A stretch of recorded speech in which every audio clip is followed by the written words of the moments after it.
이번 시즌 챔피언스 리그는 16강에서부터 결승전급 매치로 많은 팬들의 관심을 모았습니다.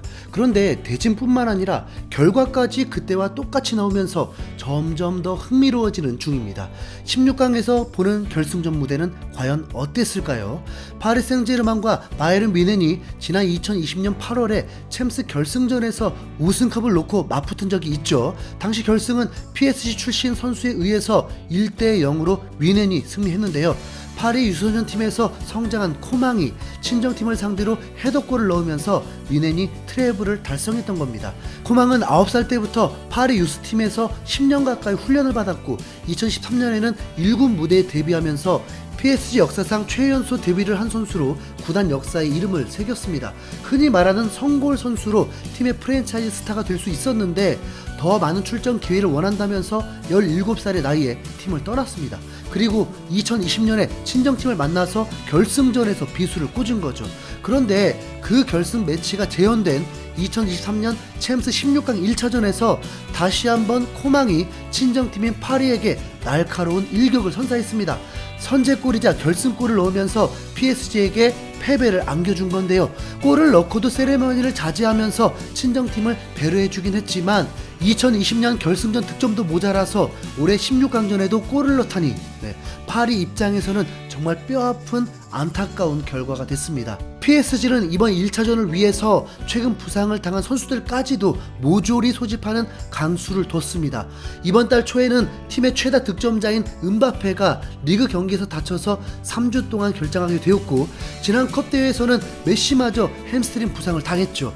뭐니 해도 PSG가 무서운 건 메시, 네이마르, 음바페로 구성된 M&M 라인의 강력함 때문인 건데 M자 2명이 빠지고 네이마르 혼자 뮌헨을 상대할 판이니 파리는 일단 모두 소집해서라도 대책을 마련해야 했습니다. 게다가 지난 주말에는 단체로 식중독까지 걸렸다고 하네요. 프랑스의 RMC 스포츠에서는 PSG 선수단 내에서 식중독 바이러스가 돌고 있다. 일부 선수들의 감염이 발각됐다. 증상은 구토와 복통, 피로 등으로 나타나고 있다. 크리스토퍼 갈티에 PSG 감독은 아마 경기 플랜과 팀 구성을 모두 수정해야 할 것이다 라면서 PSG가 큰 위기라고 전했습니다. 음바페의 주급은 16억에 육박하고 메시의 주급도 10억이 훌쩍 넘습니다. 전체 선수단의 주급을 모두 합하면 매주 70억씩 쓰고 있는 건데 부상에 식중독까지 겹치면서 그 많은 돈이 그냥 날아가는 중입니다. 그나마 다행인 건 뮌헨전에서 메시가 햄스트링 부상에서 회복하고 선발로 출장할 수 있었다는 점입니다. M&M 라인은 가동하지 못했지만 바르셀로나에서도 같이 호흡을 맞췄던 네이마르와 메시가 선발로 나와서 PSG는 4-4-2 전술을 가동했습니다. 돈나루마 골키퍼가 수문장을 맡고 멘데스, 라모스, 마르키뇨스, 하키미가 포백 수비진을 구성했습니다. 미드필더는 솔레르, 페레이라, 베라티, 자이르 에머리가 나왔고 투톱이 메시와 네이마르였습니다.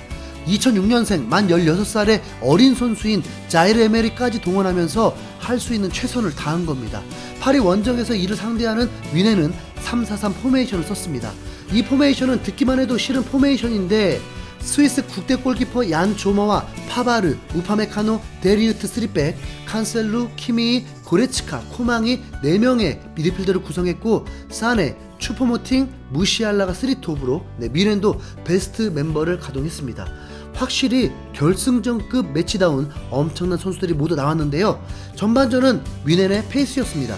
전방부터 강하게 압박하면서 전반전의 절반이 지나도록 파리는 슈팅하라 할 수 없었죠. 뮌헨은 전반에만 슈팅 10개를 했는데 파리는 메시의 프리킥 1개가 전부였고 그나마도 수비벽을 맞았습니다. PSG의 악재가 많았긴 했지만 그래도 파리 홈경기였기 때문에 약간이라도 힘을 내지 않을까 파리의 손을 들어줬던 건데 그 기대를 완전히 배신해버리는 무기력한 전반전이었습니다. 그러나 홈팀 파리는 후반전에 확실한 반전을 보여줬습니다.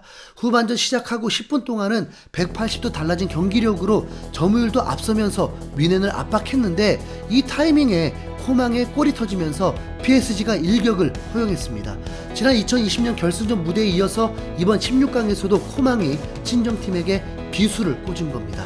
영국의 공영방송 BBC조차 킹슬리 코망이 2020년 챔피언스리그 결승전의 영웅적인 득점을 재현했다라면서 친정팀인 PSG를 상대로 다시 한번 결승골을 넣은 활약에 크게 주목하는 모습이었습니다. 발등에 불이 떨어진 파리는 결국 음바페까지 출전시켰습니다.